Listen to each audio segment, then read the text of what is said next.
Hey there, welcome to the Good Stuff Podcast, where I like to talk to good people about the good stuff going on here in our community. My name is Derek Schwinn. I'm a local real estate professional with Keller Williams here in town and a local community enthusiast who likes to talk about the community.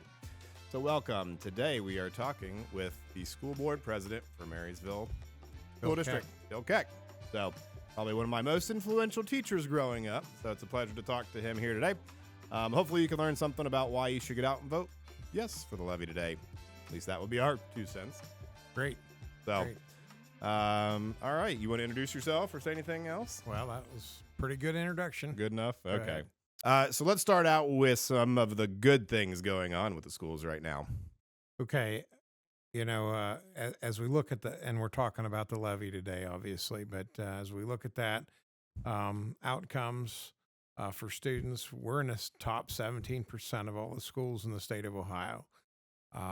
In terms of performance, we're a 4-star school district, 98% graduation rate. Can't speak today either. Me either. Less than 10% of our college-bound students take remedial courses when they get to college. That's way down. 13 years ago, about 38% of our students took remedial courses. And talking to you, I was one of those. Way I was back. going to say that probably would have been me. And that's an expense that doesn't contribute to your graduation if you're there. So that's a good deal for parents. Over 3,200 college credits earned by students while they're in high school. That saves the community a tremendous amount of money. On a good service for the kids, parents, yeah. Very good service. So you said top 17% of schools, top districts in the state. Yeah. Right? Well, 97% of the school were top 17%. Okay, yeah, that's what I was trying to remember. If it was 17% or 17th. Yeah. Okay, so 17th. So one thing I didn't really realize, I guess I could have figured it out by common sense, but I never really knew how many school districts there are in the state. So when you say 17%. 17%. Not 17 schools, but the top 17% of all the schools. And now you're going to turn around and ask me how many schools in the state of Ohio. And I don't know that official number today. So. Well, I think I saw somebody post the other day, and it's like 609 was the number I saw. I was going to say 700. So that's what I thought. It was like 680 or something. But irregardless, at that point out of that many districts, to me, that's doing a pretty good job. It's fantastic. Yeah. It speaks to our student body. We have a lot of talent there, and it speaks to our teachers with an equal amount of talent. So what about the college thing? That's something I didn't experience going through with the STEM school. And can you elaborate a little on that of just kind of the purpose and how it plays out? Both the high school and the STEM school offer college credit. So, in fact, I don't know what the percentage is now, but there was a time when the high school offered more college credit than the STEM school. And it may still be that way today. Really? The difference is that the STEM school maybe has defined tracks for that college credit. Following the STEM. Follow the STEM. But the high school has all kinds of classes that are, for college credit. Even back in my old days, in agriculture, there were quite a few classes that had college credit tacked to them if you wanted to go to that route. So where does that come from? Like, was that a parent-led thing that people are asking for? No, that was a state-led thing. State-led thing? Yep. And a lot of colleges are offering push. it. Well, they push back on it. A lot of them. Oh, the other way. On it, yeah. And stealing their thunder. Yeah. And but the State Board of Regents kind of pushed it through and said, "You will, comply with this." And the great thing about that is if you have a class in, math that you got college credit for, then you can take that to any state school, and it's good for that math. So if it was Algebra 1 and you were required to take Algebra 1, when you get to that school, that's already taken care of for you. So that makes me think, so starting off with the positives, are there any glaring, obvious, big holes that our district has? Not that I know of. I'm sure there are, and it depends on who you are. And obviously, there's as always those nuances of everybody wants yeah, something a little different. But holistically speaking, as far as educating a population, eh, it's not like I've really ever heard, well, we don't have this or that, or, we might not have a specific weird you know. sport or off the wall sport or something. Well, I heard just today, a statistic on the radio that said that about 40% of the schools in the state of Ohio uh, don't even offer a computer science course. High schools now don't even offer a computer science course. And I cannot remember a time when we did not, you know. Really? So Marysville's pretty well on the lead.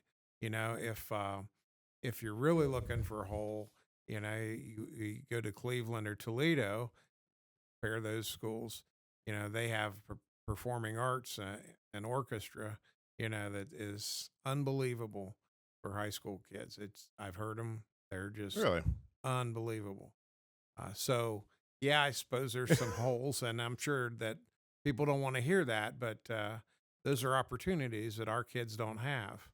And I was more speaking just from a foundational educational I don't. standpoint. It's not like we're deficient in any not even mandatory, but just foundational elements of a school district.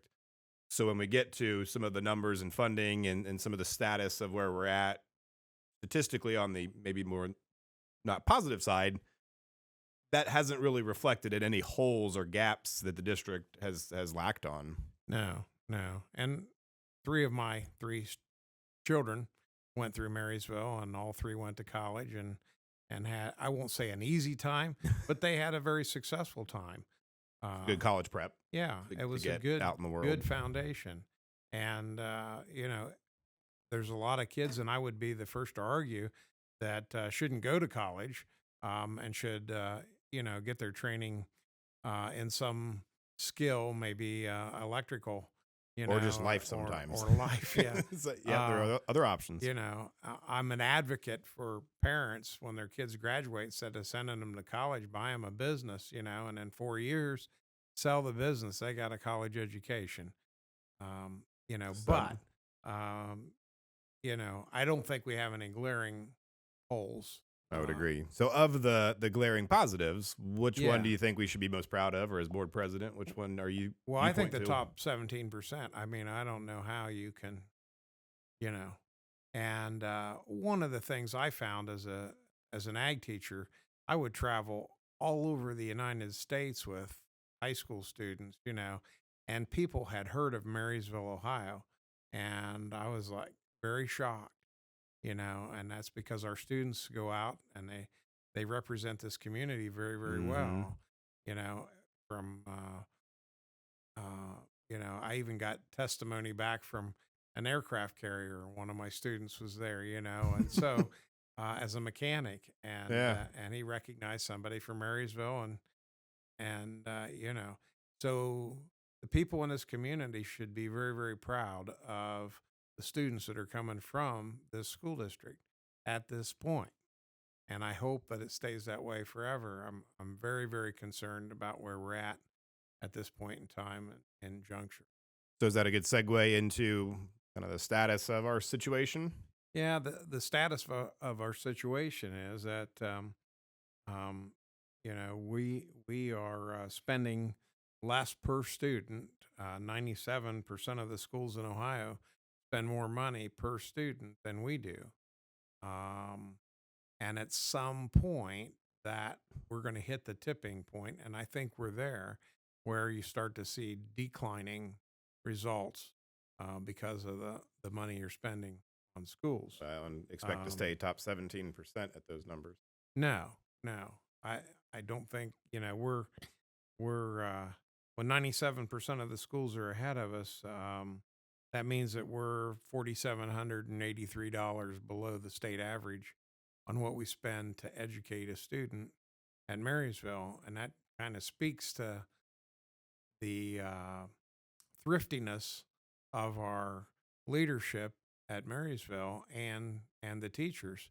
But they can't continue that forever, and what that really means is that we're also paying our paid professionals less, and For good and work. yeah, and they're working harder because class sizes are going way, way up.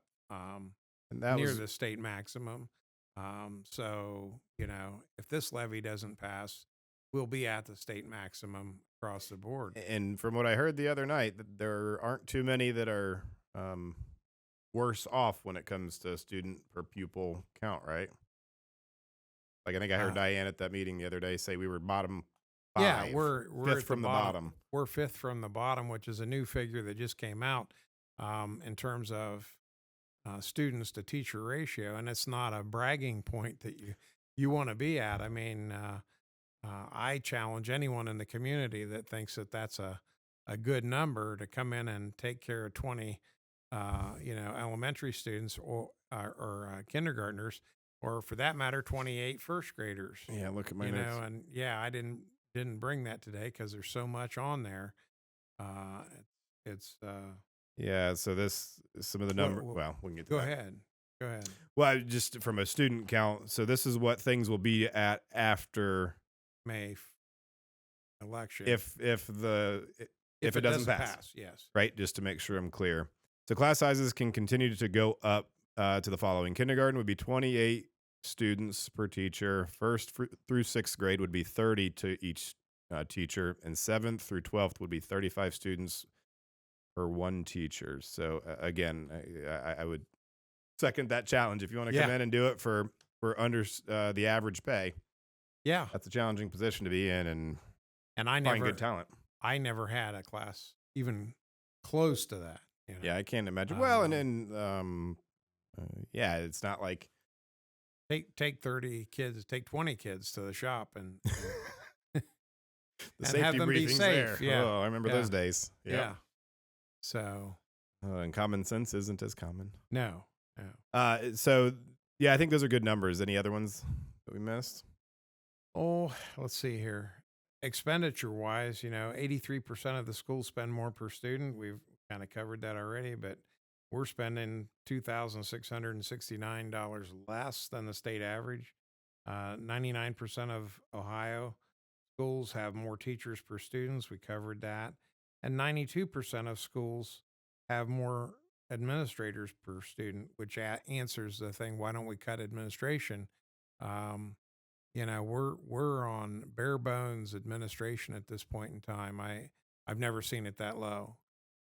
And so what that means is that when kids really need help, they're likely to not be able to get it. And that's not because people don't want to offer it. There's just not enough people to cover the crisis at that moment. Mm-hmm. And we haven't seen any problems yet, but it's coming. And, Well, at these numbers, it's I don't know how it wouldn't. yeah. And the other side of things is, on the last levy campaign, we advertised we were like the 15th lowest taxed district in the state of Ohio. And that's saying something. We got less taxes. People say, well, I'm going to move out of this community and move to a community where there's less taxes. And I'm like, find it. There's not very many opportunities to do that. So In a nice community, I would argue Marysville's a Yeah. nice community, and to find that. And here's another statistic. If we pass this levy, which certainly hope we pass the levy, we will still remain at the 13th lowest tax district in the state of Ohio. And so we're not asking for too much.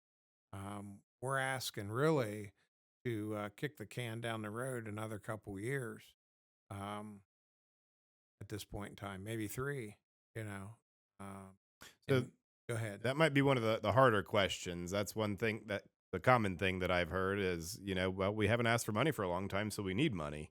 And I think some would respond with, well, why didn't you? And so what would be your response to that? Well, I don't have a response to that because I wasn't here all that time, but I can say you get there by reducing staff members as you go and by reducing administration as you go, because you don't want to have to pass a levy. And we basically, when we passed the levy back in I don't remember, so count back 17 years ago, we campaigned on the fact that if we passed that levy, we would not come back to the voters for 12 years. So here we are 17 years later, mainly because of the failure of these levies and, you know, the fact that we've been very frugal with our money. Another thing that helped us out and it helped us get a year under our belt was ESSER funds, which came about before I was on the board, but a lot of schools use those. I don't want to say not as frugally as we did.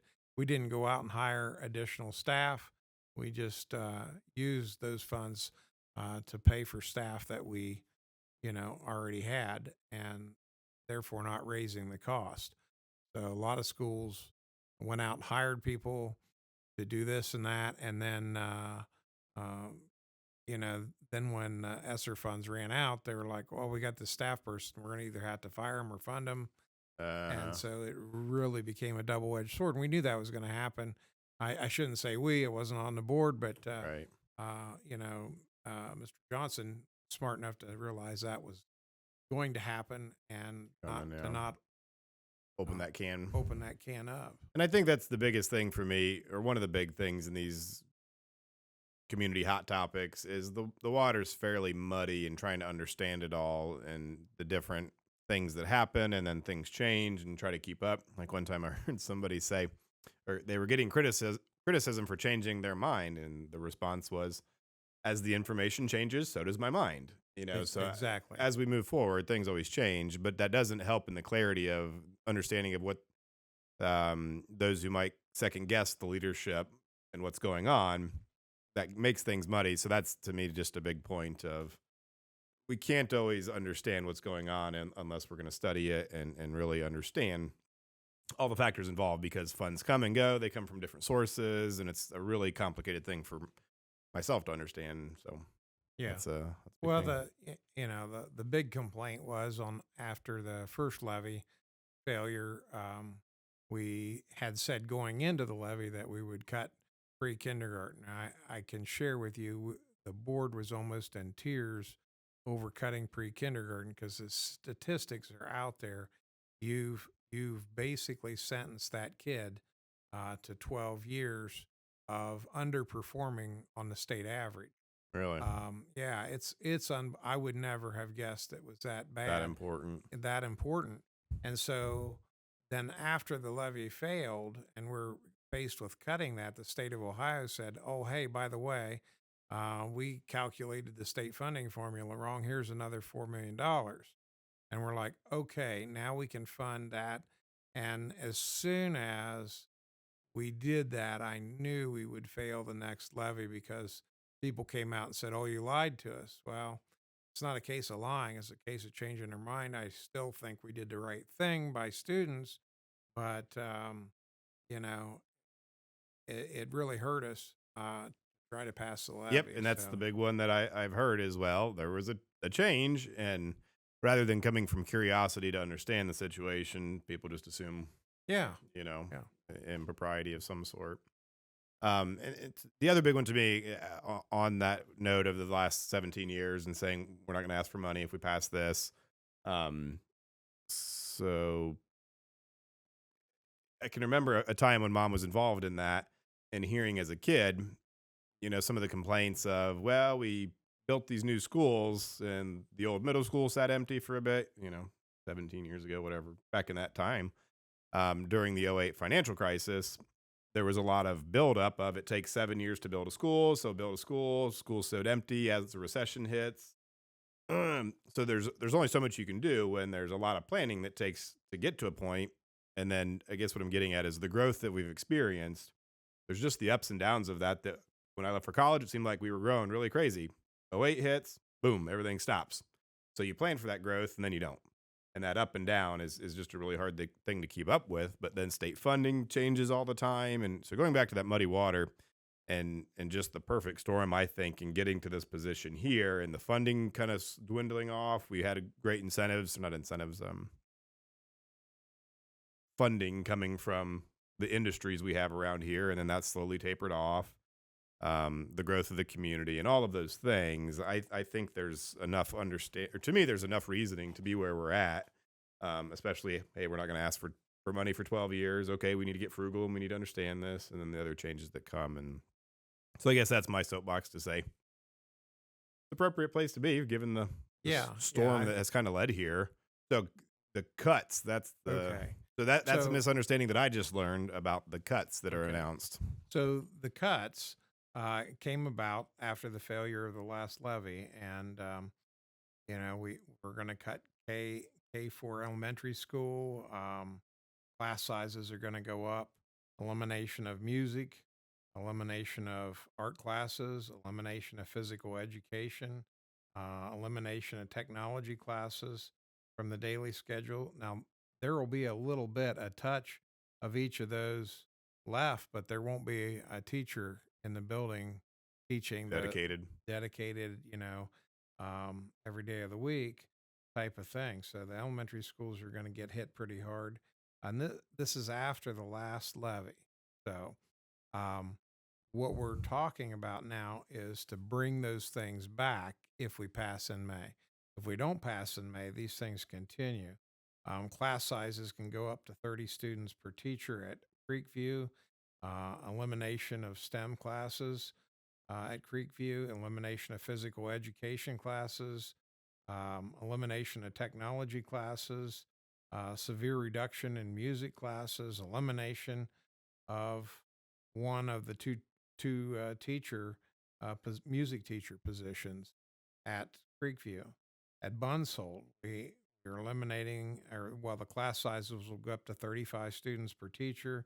Elimination of all foreign language classes, elimination of 2 or 3 foreign language positions, move one of the 3 foreign language positions to Marysville High School, elimination of family and consumer sciences at Bunsold Middle School, elimination of one FCS teacher position, uh, which is a family consumer science. I read that twice, I guess. Elimination of all lab classes, elimination of Fab Lab teacher position, elimination of the robotics class, elimination of one robotics teacher's position, um, service reduction in the phys ed course offerings. So we will offer phys ed, but it may only be, one day a week or one day every Hmm. 2 weeks. Not a good thing. Class in the high school, class sizes will go to 35 students per teacher. Elimination of one history position. History classes that will be eliminated would be social psychology, global studies, ancient history, medieval history, Americans at War One and Two, AP World History, elimination of 2 math positions at the high school, which is sad because that's our weakest area on the state report card is math. Oh, really? We need more, not less. Math classes eliminated at the early college high school. Calculus, one calculus at the high school, AP calculus A and B, and AP calculus B and C, um, algebra +1 program, English classes eliminated, journalism eliminated, um, early college high school, AP language would be eliminated, elimination of 2 science positions, and we just hired those folks just a couple years ago. So um, science classes eliminated would be early college high school biohumanities, AP computer science, AP chemistry. Music classes eliminated, music theory, AP music theory.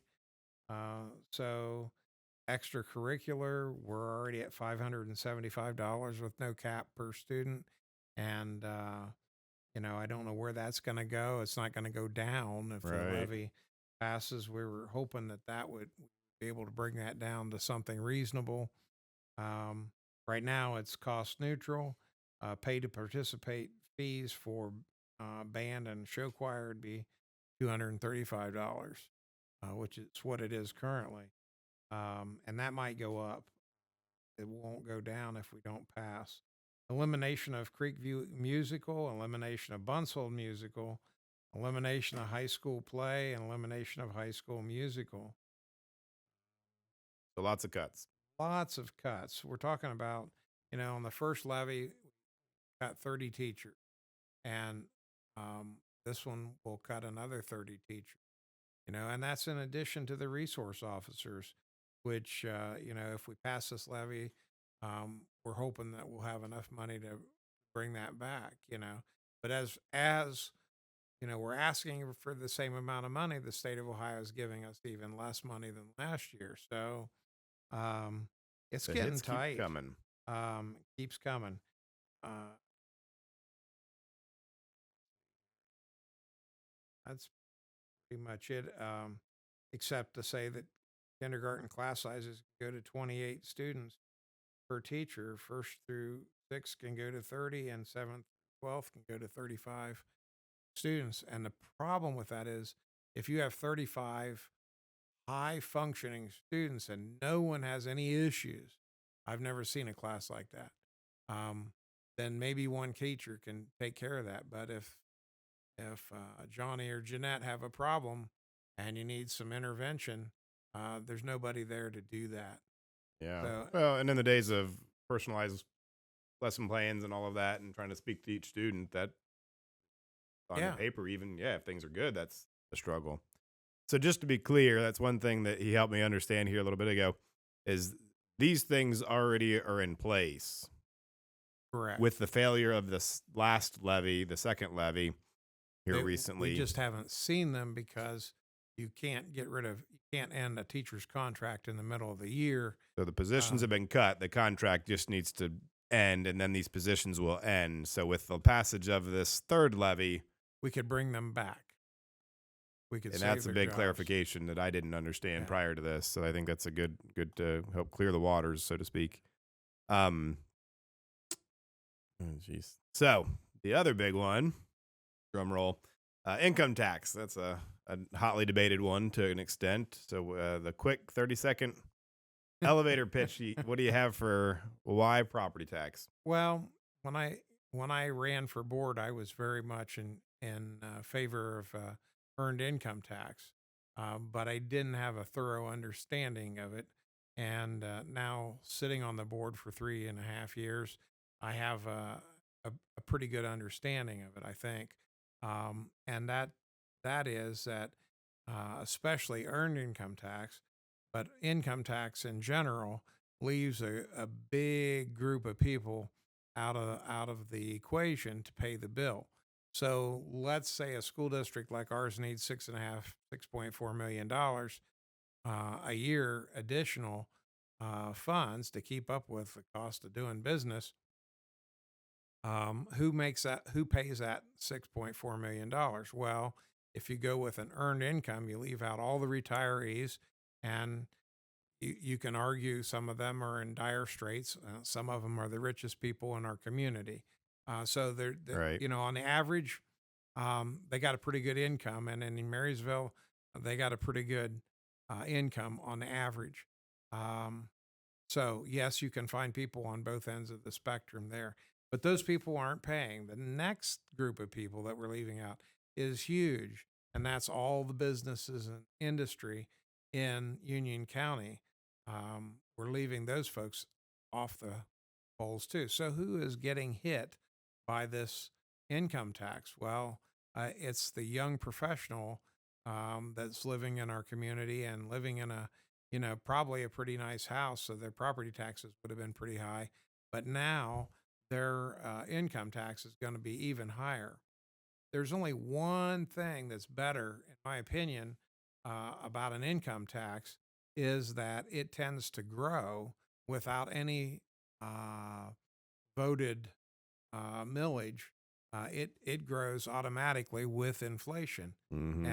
and that's a double edged sword. And at some point in time, people are being saying, "Wow, a lot of my income is going toward income tax," and right now, pretty much the income tax within the city limits pays for city, uh, issues. Right. And so we would be taking money away from the city, which, everybody thinks they're stealing all our money, which I don't think that's truly the case, but that's the sentiment at this point in time. Okay, so um, if you're a landowner, whether you're a farmer or you're just somebody that owns 5, 10, 15 acres out in the country for recreational purposes, you get left out of that bill. And, you know, so what happens is a smaller group of people are making a payment for everybody else. And, that's very hard to swallow and very hard for me to vote in favor of. If we look at property tax, a lot of landowners have called me and said, not everybody's paying property tax. And the first thing out of their mouth is, apartment renters aren't paying for property tax. And the truth of the matter is, I'm paying 35% of the value of my property, I'm paying income tax on. The apartment manager or owner, he's going or she is going to have to pay 45% if they own more than 4 apartment units, so, because it becomes a commercial Mm-hmm. entity. So they're paying more. Now they say, well, yeah, but that renter, he's not paying uh, tax, or she's not paying property tax. It's in their bill. Well, And if the business is losing money, well, yeah, if the business is losing money, they're not paying the taxes. But uh, any astute business manager that's renting out properties is gonna well, especially these that have hundreds of units, they they know know what they're doing. They're they know making money. Yeah. exactly what they're doing, and it may be the first time guy that may not know Which what's is going probably on. more on the 4 units, not the 100 units. Yeah, So that's not yeah. really who we're So referencing. so then, who is not paying property tax? And um, so how about a person who owns no property, lives in a tent, in Marysville? Are they paying property tax? Well, if they're eating and they go to an establishment and eat, or they buy groceries, um, they're paying property tax because that tax is in their purchases. It's included in their purchase because Kroger's not going to lose money by not, they're going to have Mm-hmm. their prices high enough to cover their property tax. But we're going to leave them out if we do an income tax. So what we're saying is that that tent person and that uh, renter is paying a much smaller amount of property tax than, say, I am. And that's because they own a much smaller amount of property or In the nothing district, in yeah. the district, you know. But the problem is, as you said earlier, it is a global problem with all of Marysville. I mean, everybody in Union County has got to pay for education. And if we don't, we're going to end up in a very sad situation. And the state of Ohio has said, we're not going to pay more, we're going to pay less. So, you know, we're going to have to ante up and pay for those students' education. So, what about me? My kids have graduated. Why do I still have to pay? Because if I add up what my kids cost during their time, if I live to be 100, I will never pay for their education. Um, you know, and paying the property taxes that I currently am, or in the future, I will never pay for their education. Who paid for my kids' education then? All those businesses that we're talking about leaving out of the Yeah. formula. We just have to pay for that. And, I, this vote no against schools came about in the 70s, and it just keeps growing and growing and growing. Um, and so here we are. Um, and people don't want to support their local schools. In the 70s, if you voted against the school, you would hide your face coming out of the polls.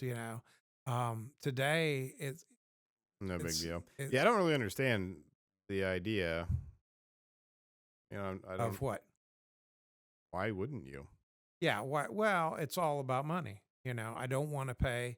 And Well, I I understand that, but it doesn't take too many steps to get to. So, from a real estate standpoint, being a real estate agent, yes, if you don't have jobs, if you don't have schools, and you don't have houses, what is there of a community? right, So those are the three most important parts. That if you don't have jobs and the schools aren't very good, well, families are a big part of a community. And as we were saying earlier, having a vested interest to support the community, support one another, be in it together.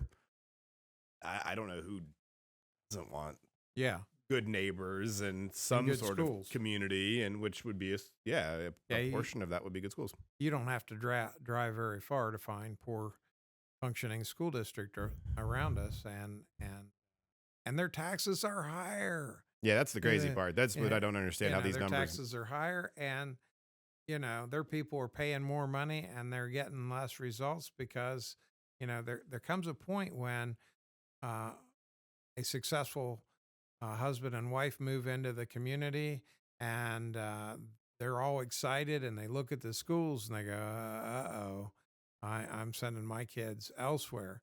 Now that may mean they have to move elsewhere, but it may mean that they either send them to a private school or they send them, Something else. I mean, I've somewhere had else. clients call And and say it's time to go. yeah, and um, it's a sad thing for a community to lose those folks. So then you're left with basically a brain drain, and then Hmm. companies look at the community and go, "Oh boy, you got big school problems. I don't know if we want to move in." Yeah, And that's the real interesting thing on the way in. I was thinking about. I can remember some powers that be talking about how many jobs within a certain radius of the community there were, and yet there's still a push to get more companies in, more jobs in. Well, we can't fund or not fund. We can't supply the workforce that's needed, and so it's this question in my head of what is the right way forward, because I hear, well, we can't satisfy the jobs we have on one hand, so we need more rooftops and we need more people. Well, in order to get that, we need more businesses, which require more jobs. And this seems like we're robbing Peter to pay Paul, and we're still in the negative in some capacity.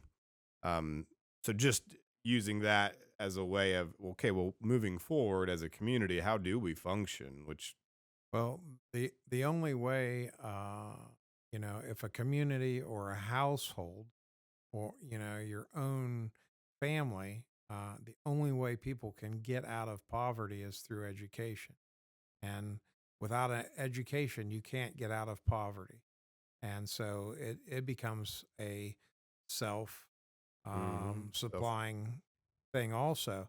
Will we ever in Marysville get out of this need for more houses, more people? No, not as long as we keep reproducing. And uh, well, and everybody we wants to be in Central and Ohio. yeah, everybody does. And we have a facilities planning project going on right now, and one of the things they're telling us is unheard of is a growing community birth rate, and we have one right here in Union County. So I've the always wondered. population's going up, not down. Yeah. And if that sounds like a negative, it's not. It's a positive experience. Oh, for sure. But you got to pay for that growth, um, and that's a whole lot better than a negative growth. Back to having schools set empty. And I brought that up at the board meeting the other night. And as soon as I asked the question, I realized how stupid a question it was. Is what do we do with all the school planning and building a new elementary when things plateau off? Well, things aren't looking like they're going to plateau off for 15 years. Well, So again, that was the point back the yeah, last time. Was that was my guess is that's exactly where they were, yep, and and it then thing went petered out. flat. And so that's again when you have such a lead up to doing things. There's only so much. What's the saying that it takes a while to turn a big ship, Yeah, a cruise ship? It doesn't just turn on a yeah. dime, and that's kind of what these situations are. So I think the last big thing I think is good for clarity and perspective is going through the growth and all of this and all the different nomenclature of smart growth and responsible growth and all the things that I've heard with TIFs and funding and abatements and the relationship between the different entities in town and what are some good clarifying topics there. I'm I'm not sure what your question is there. So has the school board had a seat at the table in Oh, the growth and the TIFs and the all of that? What would be the assessment there? Because I think there's a good well, argument. what what people were maybe don't understand is that the state of Ohio gave local communities the ability to TIF um, and an area for growth, to, you know, and when we signed a edict saying how we would function in that TIF about 17 years ago, don't quote me on the longevity of that edict, but um, when we signed that, we said we're in favor of business and industry that doesn't bring bedrooms to the community. Mm-hmm. If you want to bring bedrooms to the community, then there's going to be growth in people, and that never pays for itself. The schools, I don't care where you're at. So, um, so why would we give up that money if? Okay, so um, what happened is the state of Ohio then turned around and said, if you own more than 4 rental units by one manager, that becomes a commercial property. And so suddenly they're available to TIF any of those commercial properties, you know. So what was happening is the city could basically take 75% of the taxes that would have come to the school for 10 or 15 years, depending on the size of the project, and divert that to the city. The landowner's still paying that. That's a TIF. Then, you've also got businesses coming in. Let's say a manufacturing business to build widgets, and it's going to employ a bunch of people. So we want this widget manufacturer in town, and so we're going to give them a tax abatement of 75% of their taxes, um, for 10 or 15 years. And we have no say in that, none whatsoever. Okay. So then the edict said, well, if they're commercial property, we'll go ahead and consider, the additional 25% to take them to 100%. And currently, that's what the resolution was at the last board meeting, was to make sure that we have a seat at the table on that last 25%. And not just a seat at the table. Yeah, we agree with this business or we disagree with this business, but we're willing to give away the last 25%. And usually what happens is there's a pilot payment. If we would agree to do that, a company Like with Amazon. Yeah, the company would give us a pilot payment back in lieu, pilot in lieu of taxes, and for a certain amount of time. So with Amazon, what we did is they're looking at a 30-year, 100% tax abatement. 75% we don't get to vote on. Again, at 25%, we voted on the 25% because they gave us a pilot payment back.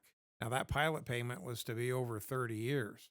And Mr. Smith suggested that they pay an increased pilot payment for 15 years. Shorter, that's what I heard. Which would be double what we would have got.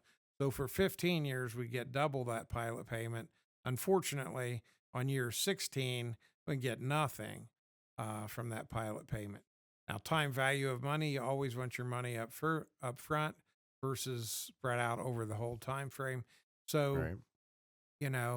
Whether the school board agreed to go with that, and because we obviously don't want to be the guys that turn down Amazon, but I do think we're looking at some pretty big projects coming this way, and we want to make sure that they see the tears in our eyes when they take away funding from students, or try to take away. I mean, it's still up to us. We still have to vote for it. That last 25%. But right now, we're so hurting for money that to even turn down that pilot payment, which is almost $1 million, 700,000 some change, we can't do that because Right. Even if it made sense, we can't afford to do that because, Have we to. are in. And that's the irony, maybe, of the whole situation. I don't know how we're whatever the actual title is, but we're like the fastest growing county in the state or the area, whatever. Sure. But we're doing well. People want to be here. Lots of things going on. To me, it's just unbelievable that the schools are in the position. So to me, it's pretty easy to look at the TIFs and abatements and whatever and say, if those weren't there, wouldn't the schools be doing well? And I think that's a lot of the argument is if Yeah. businesses want to be here, and I've seen folks trying to help the understanding that TIFs are for brownfield development and taking kind of blighted areas and improving them. And the TIFs have, going back to that perfect storm of how we've gotten here, the water treatment plant implementing TIFs to help pay for that and get things taken care of so we could prepare for the growth that was coming and all of that. I understand. But it seems as though the TIFs have been used kind of as a tool in the toolbox where it was kind of used for that circumstance to help get through it.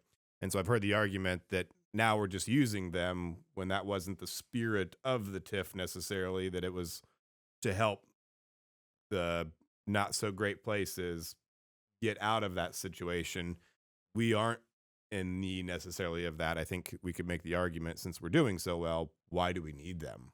Right. Because it would make the Right. schools whole. Well, So well, the school doesn't need them.